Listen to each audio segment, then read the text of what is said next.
गुरुवे नमः। देशवासियों को मेरा हार्दिक नमन।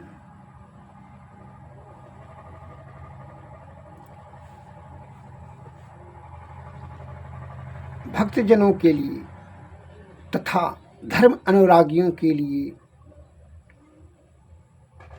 यह अति अनिवार्य है। न नादेन बिना ज्ञानम अन्ना नादेन बिना शिवः। फिर से सुन लीजिए। न नादेन बिना ज्ञानम न नादेन बिना शिवः नाद रूपम परम ज्योतिर नाद रूपी परो हरि। अर्थात इसका शब्द होता है कि नादम बिना नाद का ज्ञान नहीं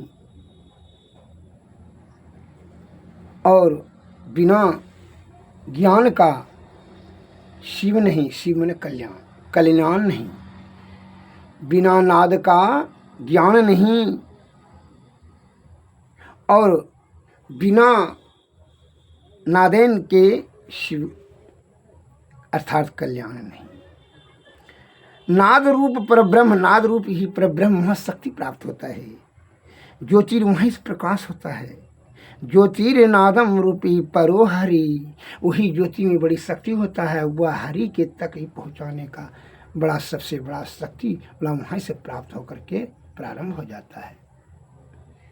तो बिंदु ध्यान से, बीजाक्षर से बिंदु ध्यान से जो है तम मंडल से अंतम मंडल से ऊपर जाएंगे तब नाद।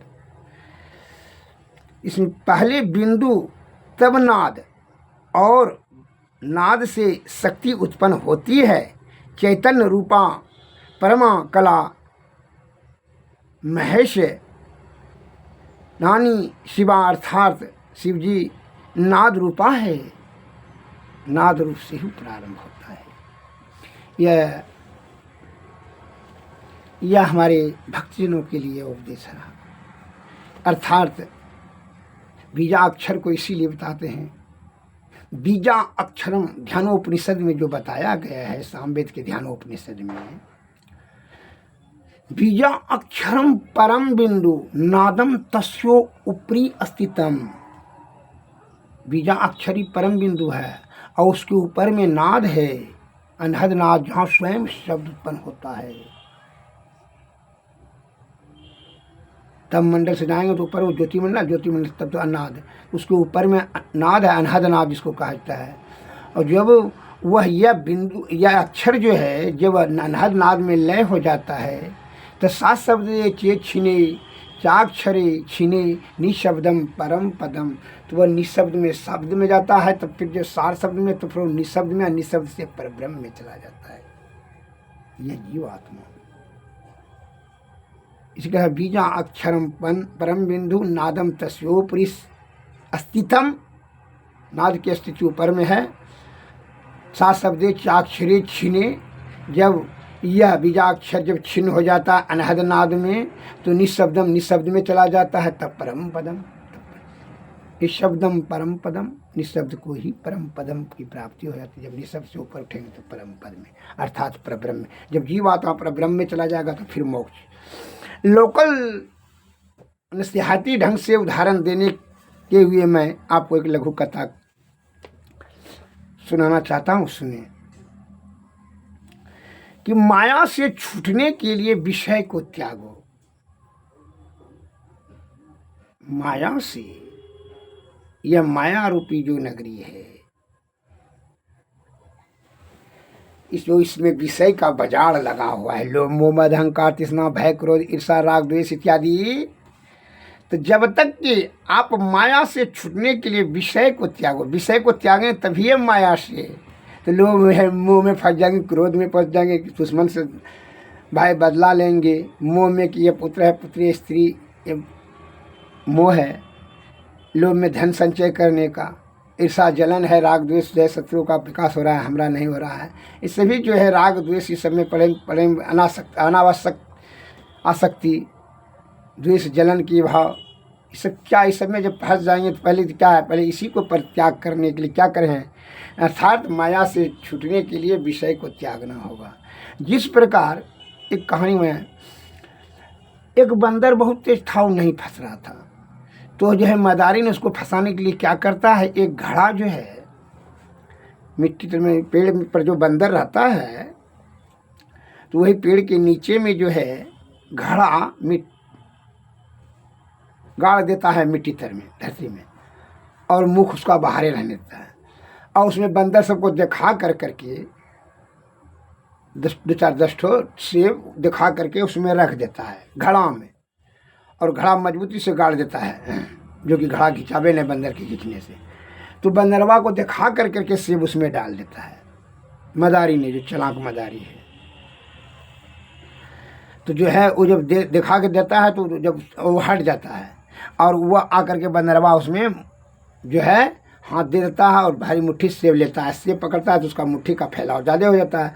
अब वह मुंह जो छोटा रहता है, घड़ा का मुंह छोटा रहता है, वो निकलने का कतनों खिखी करता है, निकलवे नहीं करता है। जब तक कि वह सेब को नहीं छोड़ दे तब तक उसका हाथ नहीं निकलेगा, और छोड़ता ही, उसको ज्ञान ही नहीं होता है कि हम इसको सेब छोड़ दें। यह जीवन को बचाने के लिए बंदर को ज्ञान नहीं होता है कि अपना प्राण को बचाने के लिए, मदारी से बचने के लिए क्या करना चाहिए, हमको सेब छोड़ देना चाहिए। लेकिन नहीं, वह छूटता ही नहीं, उसको छोड़ने का ज्ञान ही नहीं है। तो उसी प्रकार जो है विषय में इतने ढंग से लिप्त हो जाते हैं साधारण बुद्धि मान सब, कि वह विषय को छोड़ना ही नहीं चाहता है, छोड़ने का उसके पास ज्ञान ही नहीं रहता है।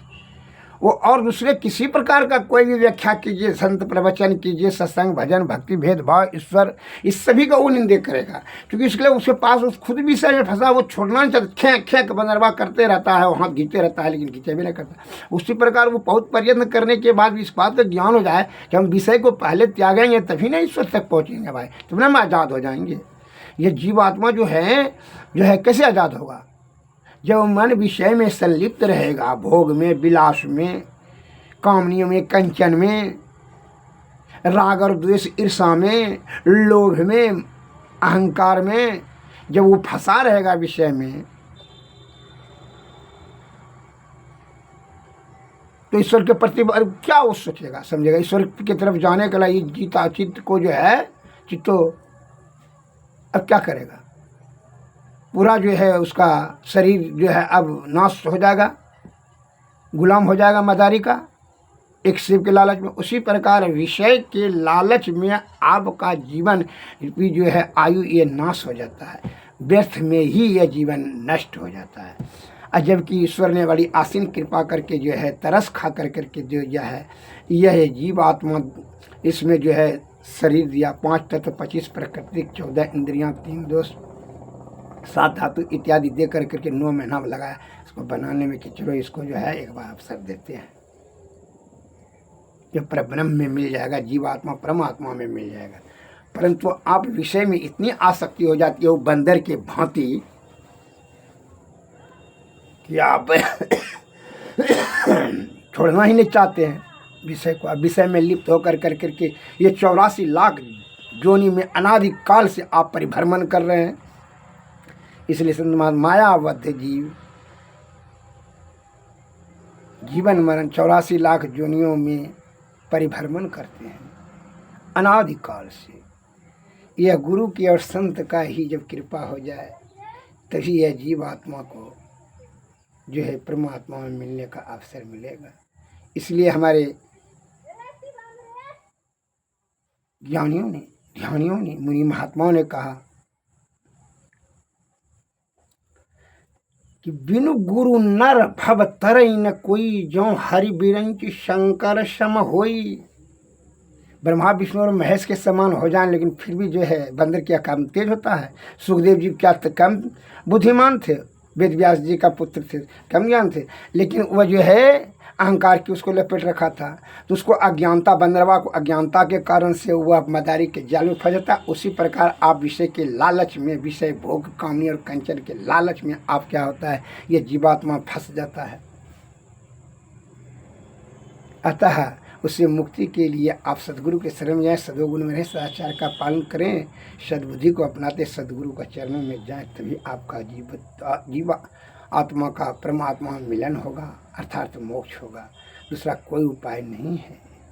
इसलिए यह भी कहा है तुलसीदास ने, बारी मथई बरु होत घृतो सिकता ते बरु तेल, अब बिनु हरि भजन नाना भाव तरी हैं, यह सिद्धांत अपेल। इसके लिए सुरत शब्द योग हमारे गुरु महाराज स्वामी महेश मही परमहंसदास जी वाणी में आया है कि बड़ा सुखदायी है। ईश्वर तक जीवात्मा को ले जाने में बड़ा सुखदायी मार्ग है। केवल ध्यान को एकत्रित कीजिए न, नित्य प्रतिदिन जो है इसको अभ्यास कीजिए। गुरु महाराज सदगुरु के सन्निकट रह करके तब इससे धीरे धीरे अपने जो है छूटते जाएगा। बस आज इतना ही। जय हिंद, जय भारत। आगे पाठ होता है। नमस्कार।